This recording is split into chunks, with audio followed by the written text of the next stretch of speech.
कि जिंदगी में संकट का हर दरिया पार होगा, थोड़ी सी हिम्मत रखिए, देखना एक दिन चमत्कार भी होगा। छोटी सी कहानी, ये कहानी एक अमीर सेठ की। एक सिटी के सबसे अमीर सेठ थे, बहुत सारा पैसा था, बहुत सारे बिजनेसेस चल रहे थे, बहुत सारी फैक्ट्रीज के मालिक थे, कहीं कोई कमी नहीं, हर तरीके से संपन्न थे। एक दिन अपनी फैक्ट्री का दौरा करके शाम में घर लौटे थे। बड़ा सा बंगला, आलिशान बंगला। अंदर पहुंचे तो देखा कि घर वाले सारे लोग जो थे पूजा पाठ कर रहे थे, शाम की आरती चल रही थी। सेठ जी को भगवान से थोड़ी डिस्टेंस बनाने में मजा आता था। वो नास्तिक टाइप के थे, वो दूर रहते थे। अपने कमरे में चुपचाप चले गए, जाकर के अपना हिसाब किताब करने लगे, एनालाइज करने लगे, क्या सही हुआ क्या गलत हुआ। नौकर को बुलाकर के कहा कि एक कप कॉफी लेकर के आ जाओ। नौकर गया कॉफी तैयार करने के लिए। अचानक से सेठ जी को दर्द होने लगा सीने में, बेचैनी महसूस होने लगी। वापस नौकर को बुलाया और कहा कि काम करो, फटाफट से डॉक्टर्स को बुलाओ, कॉफी बाद में बनाना। उस सिटी के जो टॉप हॉस्पिटल के डॉक्टर्स थे वो सारे के सारे आए, आकर के जांचें करी, बहुत सारी रिपोर्ट्स आई। मालूम चला कि सेठ जी हर तरीके से परफेक्टली फाइन थे। सेठ जी ने कहा कि मुझे तो अभी भी बेचैनी हो रही है, मेरे लिए तो दवाइयां लिखी। डॉक्टर्स ने कहा कि आप ठीक हैं, कहाँ परेशान हो गए।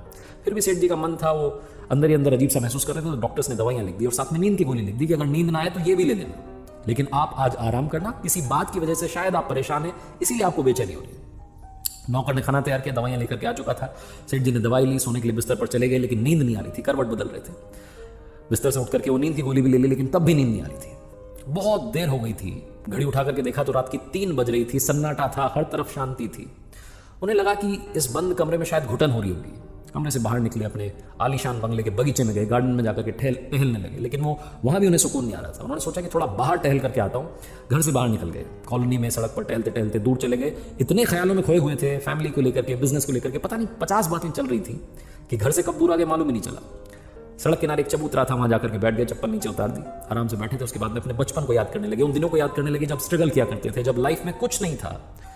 वो सारे दिन याद आने लगे। सेठ जी अपने ख्यालों में थे, तभी वहां एक कुत्ता आया और उनकी एक चप्पल अपने मुंह में दबा करके भाग गया। सेठ जी ने देखा तो फटाफट से उसके पीछे भागे अपनी चप्पल छुड़वाने के लिए। कुत्ता दौड़ता दौड़ता पास में झुग्गी झोपड़ियां थी, वहां जाकर के चला गया। उस कुत्ते के पीछे पीछे गए, आवाज लगाई, वो कुत्ता थोड़ा डरा, उसने अपने मुंह में से वो चप्पल नीचे गिराई और वो वहां से खिसक लिया।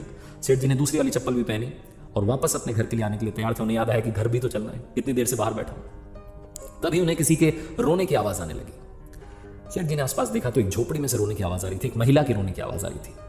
तकरीबन सुबह के 4 बज रहे होंगे, काफी देर हो चुकी थी। सेठ जी ने सोचा कि क्या करूं, जाकर के पूछूं क्या बात है या फिर अपने घर चले जाऊं। उनके मन ने कहा कि घर चलते हैं, कहां फालतू के पंगे में पड़ना है, अपना काम करते हैं, अपन अपने काम से काम रखते हैं। सेठ जी घर की तरफ चलने के लिए आगे बढ़े, 4-5 कदम आगे बढ़ाए। फिर मन में दूसरा ख्याल आया कि एक बार जाकर के पूछ तो लूं, पता तो कर लूं कि बात क्या है। उस झोपड़ी के पास गए, झांक करके देखा तो अंदर वाकई में एक महिला रो रही थी। दीवार से, वो जो झोपड़ी की दीवार थी उससे सर पटक पटक के रो रही थी। सेठ जी ने हिम्मत करके दरवाजा खटखटाया, उस महिला ने दरवाजा खोला। सेठ जी ने सबसे पहले तो कहा कि बहन जी माफ करना, गलत मत सोचना, मैं बस यहाँ से गुजर रहा था, मुझे आपके रोने की आवाज आई। क्यों रो रही हैं आप, क्या बात है, क्यों परेशान है? तो उस महिला ने बताया कि बाबूजी क्या बताऊं, यहाँ पर आप देखिए मेरी 7 साल की बच्ची है, सोई हुई है जमीन पर, ये बीमार है। डॉक्टर्स कह रहे हैं कि इसके ऑपरेशन के लिए बड़ा खर्चा होगा, लेकिन कोई मुझे पैसे नहीं दे रहा है, मदद करने के लिए तैयार नहीं है।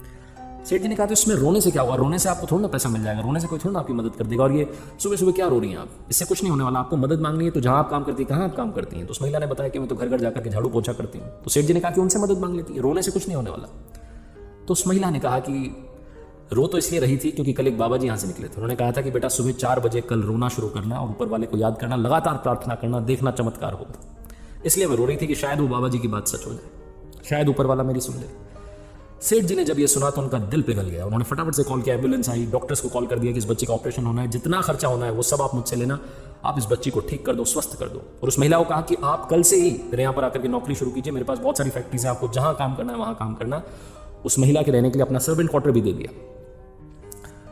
सेठ जी की जो बेचैनी थी वो तो उसी वक्त खत्म हो गई थी जब उन्होंने एम्बुलेंस को कॉल किया था, डॉक्टर से बात की थी। लेकिन मन में एक शंका थी, एक डाउट था जो लगातार चल रहा था। सेठ जी सोचने लगे कि मैं ऊपर वाले से इतनी डिस्टेंस रखता हूँ, नास्तिक हूँ, मुझे मतलब ही नहीं है, लेकिन क्या वाकई में ऊपर वाला है? ये क्या चक्कर है कि वो बाबा जी ने कहा कि 4 बजे रोना शुरू करना, मैं वहां पर किस्मत से पहुंच गया और उस महिला की मैंने मदद कर दी। सेठ जी के मन में 50 ख्याल आने लगे। फिर दूसरा ख्याल आया कि अगर वाकई में ऊपर वाला है तो हम ये नीचे वाले जो लोग हैं ये क्यों लड़ रहे हैं, वो क्यों हमें लड़ा रहा है धर्म के नाम पर, जात पात के नाम पर। उस महिला से ना तो मैंने जाति पूछी, ना उसने मेरी जाति पूछी, ना हमने एक दूसरे की जाति पूछी, ऊपर वाले ने भी हमारी जात पात के बारे में नहीं सोचा, बस मुझे जरिया बना करके वहां भेज दिया।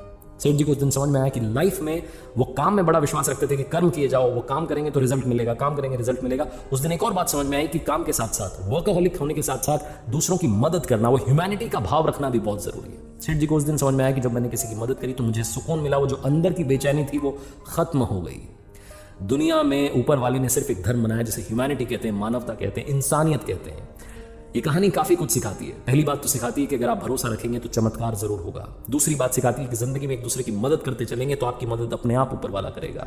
और तीसरी सबसे बड़ी बात सिखाती है कि जिंदगी में ज्ञान बांटने से हमेशा कुछ नहीं होता, मुस्कान भी बांटना जरूरी होती है।